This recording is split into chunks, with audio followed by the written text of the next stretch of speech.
Hi. Just thought I'd get the rear tyre changed after Portugal. As as Portugal went, it was an amazing trip. Definitely do it again. If I had the chance, I'd go tomorrow. So yeah, absolutely amazing. Devastated my rear tyre though, and obviously we had a bit of a mishap with this bad boy. So if I went again, I'd probably take it off. Yeah, it's fell off, maybe vibrations or something, but temporary fixes from the Santander BMW branch. So get those replaced, get some proper size ones in. But yeah, I'm gonna go for another Karoo 3 because I absolutely love those tyres. They're noisy as hell.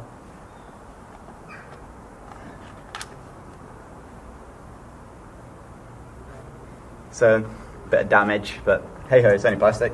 So yeah, rear tyre.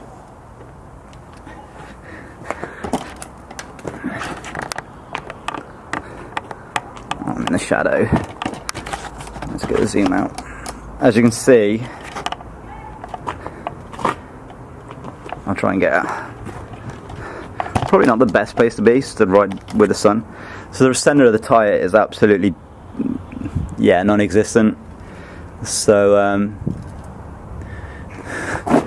there is a 1 mil marker there, one there, but you can see the tyre's fallen. It's ruined.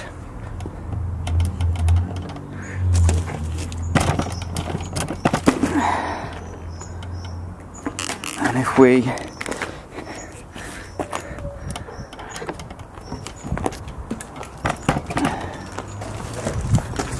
put one back to back, so Harry Spanker's one,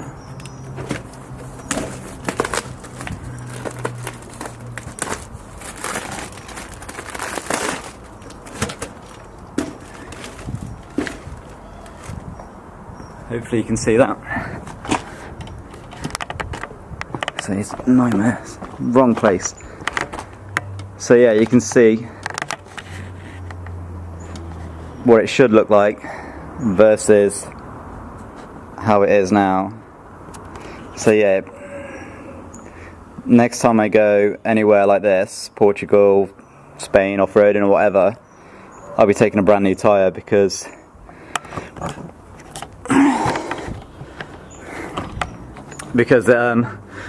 it's hot in the sun. Because yeah, it was just ruined. So let me say, the sun's not actually on my side here today. So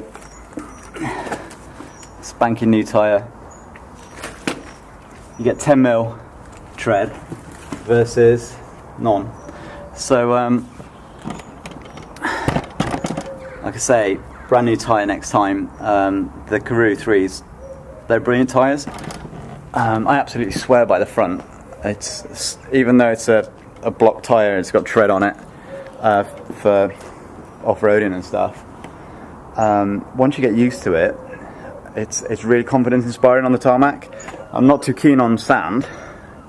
It was a little bit, I could do with maybe some blocks in the centre of that front for me. But yeah, if I ride on sand a bit more often, it might be different. But for me, a more conventional block pattern for off-roading might be better. But like I say, on the road, they're excellent tyres, and on gravel and stuff like that, brilliant. So I'm gonna get that changed, get it bedded in, and then we can keep on keeping on in.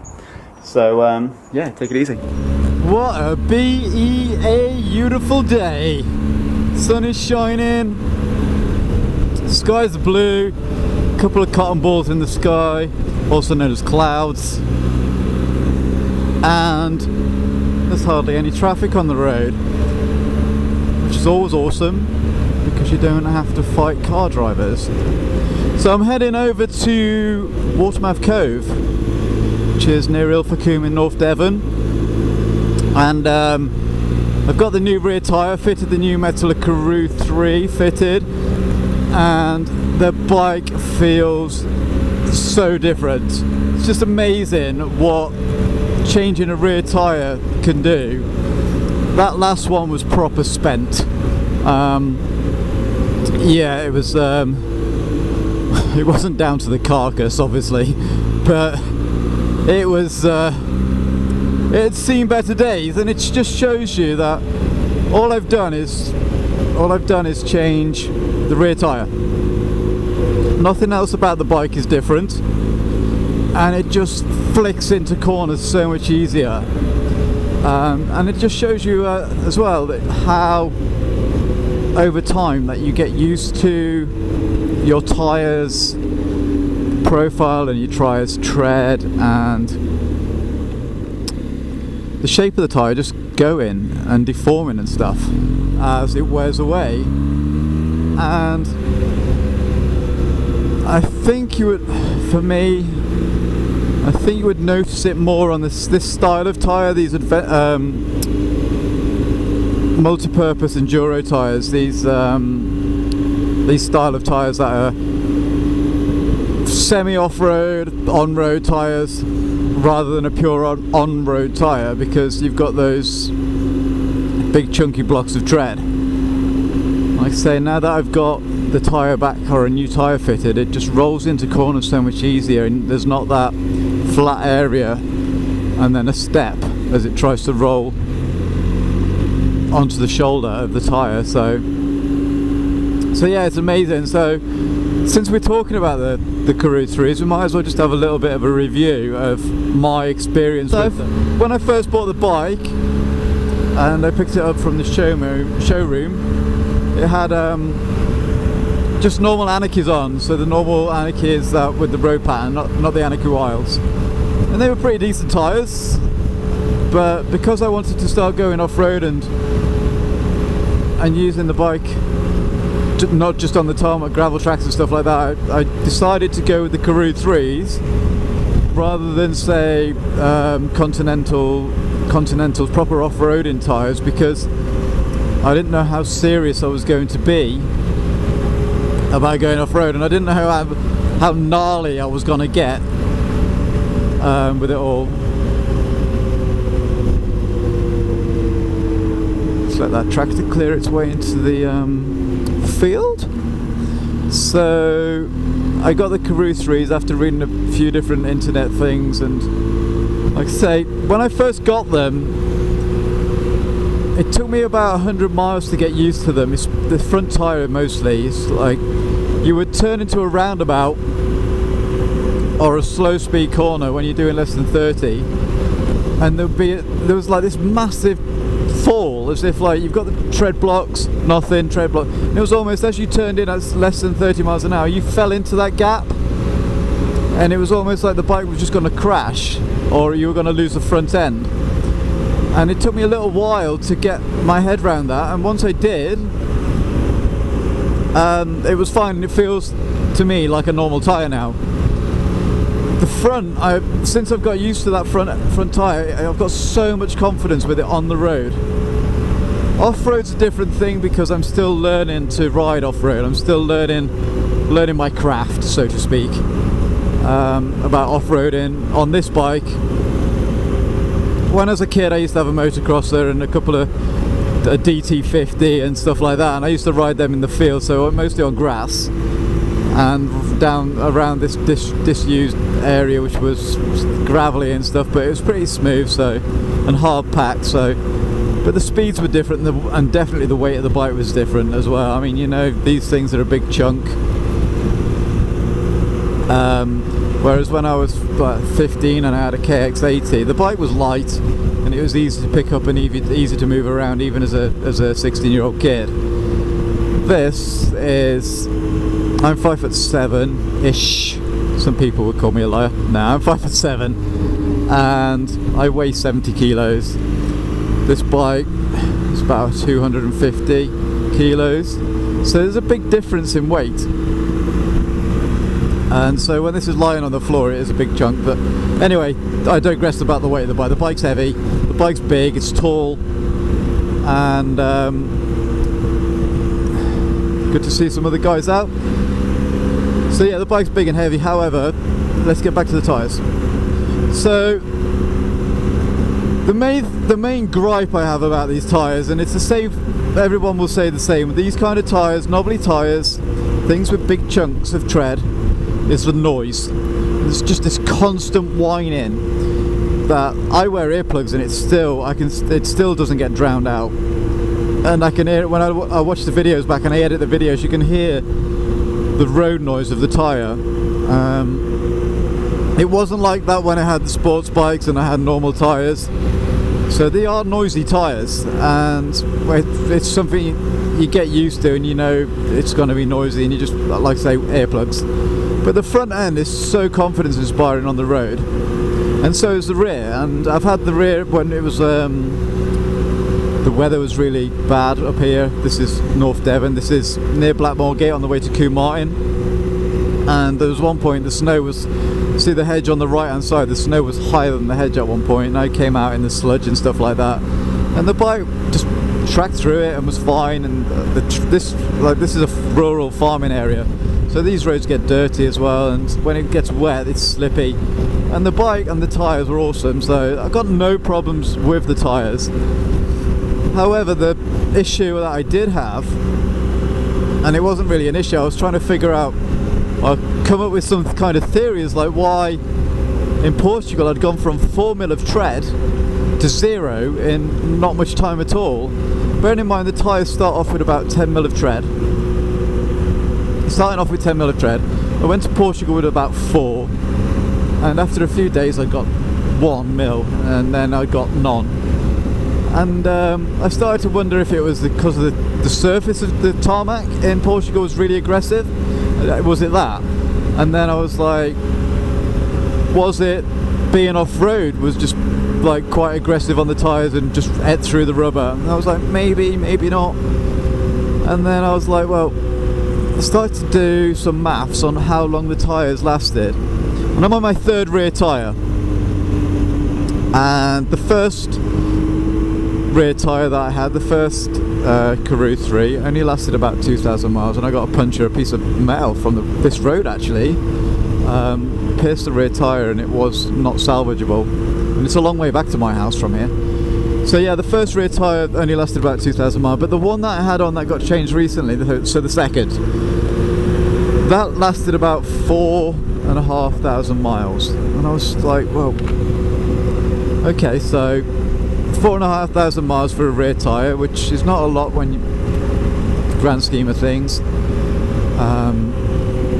especially with the style of bike, but then it's soft rubber and it's big chunky tread patterns. It's not going to last as long as a road specific tyre.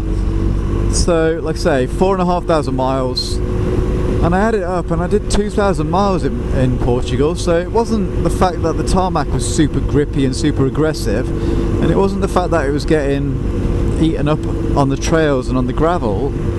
It was the fact that I'd done 2,000 miles, or half the tyres. This road is normally soaked, so I'm quite surprised actually. There's usually a waterfall there that just runs near the road, so when it rains, that corner of the road's nearly always wet. So going back to the 4,500 miles, I did 2,000 miles in Portugal in 10 days. So I'd use half the tyre's life in 10 days. So is it any wonder that there was no tyre left? So again, I've gone for Karoo 3s over changing anything, just because the front tyre is awesome. It's still got 4.5 mil of tread left, so it just shows you how torquey this bike is. It eats through the tyres more. You see how as I'm descending, the road's getting wetter, and it's been, I can't remember the last time it rained. So if you ever come up this way, this is nice. This is awesome road as it drops into Combe Martin. Once we clear the trees, we'll run through Combe Martin, and the high street is apparently the longest high street in the UK.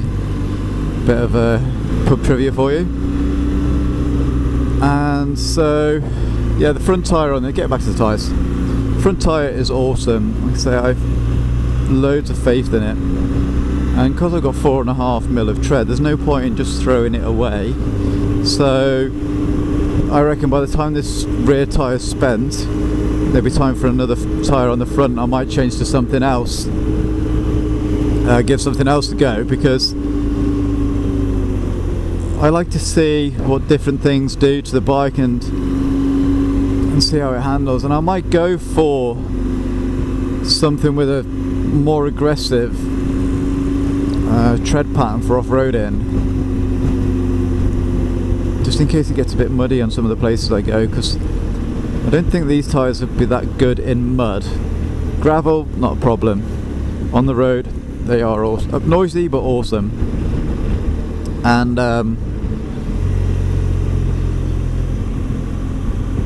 yeah, I highly recommend them.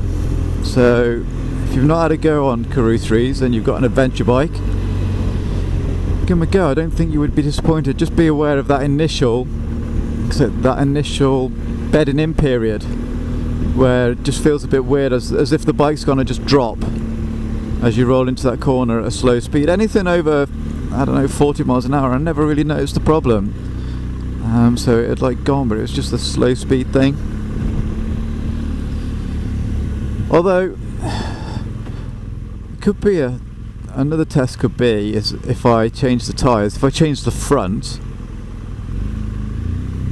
if it is something that happens all the time when you first buy the tyre and after 100 miles you just wear that little edge off again, or that little edge, so there is a proper step when you first buy the tyre and it takes 100 miles or so to scrub it off a little, so it's more, the tyre's more smooth instead of like flat and then a ledge.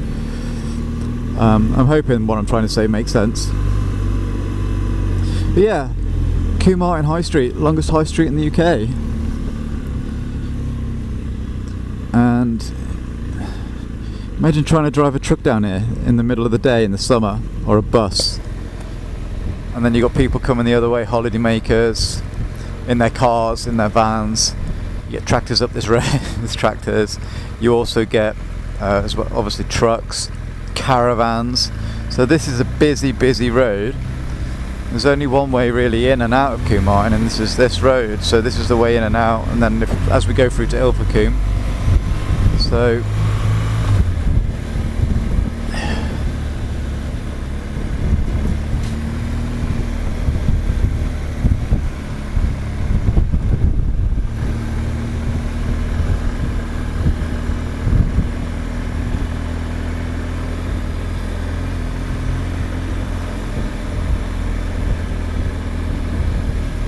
shame that van's in front of me, because you'll be able to see down the high street more. Thank you. Instead we're just looking at one of the supermarket delivery men.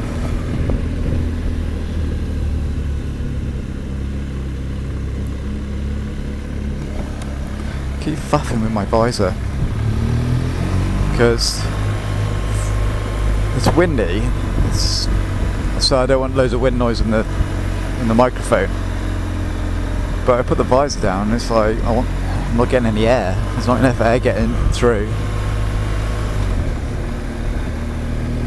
But the pack of cards, there's something about the pack of cards. I think it's as well as being a listed building, it's a really, really old pub. It's quite quirky to look at. Don't know why it's called a pack of cards. I can't give you any more information than that. I'm not fully genned up on the reasons, but we will get to the bottom of the high street soon, and you'll be able to see the sea, which is beautiful. It's like a nice little cove. If you've got kids and you're down this way, there's some rock pools. Take the kids rock pool and get yourself a little fishing net.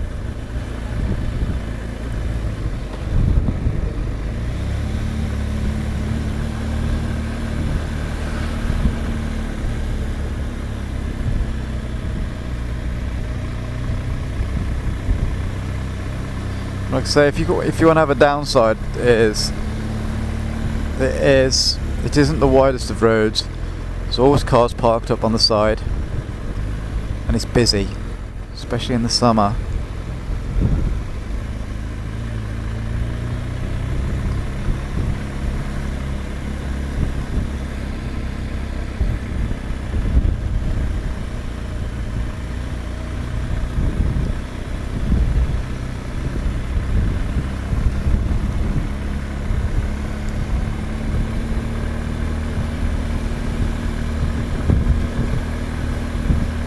So look at that, as the water rolls in, this tide rolls in. So the beach, when the tide's out, the beach is quite long. It's long and narrow. And on a good day, as you look out to the horizon, he is proper tazzing it down that hill on that bicycle. Out of control. So yeah, as the on a clear day, as you look out towards the horizon, you can see Wales. You can pretty much see Wales from the whole of the North Devon coast. So it's a beautiful place to be, and on a nice day you get loads of people here. Surfers especially, there's a lot of surfers who come to North Devon. And Watermouth Cove, I'm going to the campsite here. You get a lot of people who jet ski and stand-up paddleboards.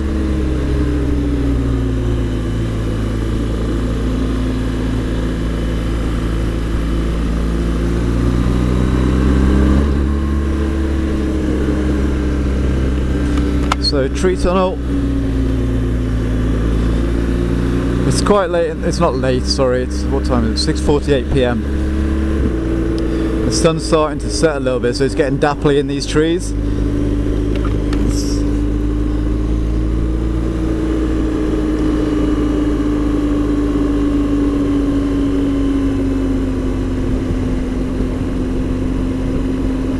And I'm heading west, so I'm riding straight into the sunset. Awesome!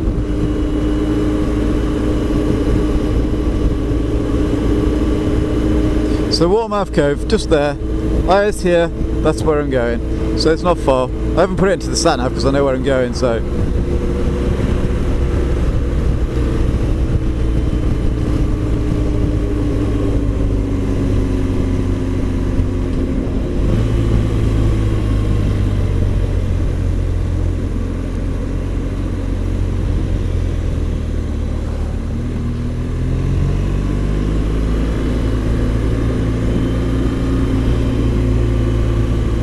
So I'm nearly where I need to be. So I'm going to say Tulpip, and before I do, that pub just here, Sawmills, been renovated recently over the last 12 months or so.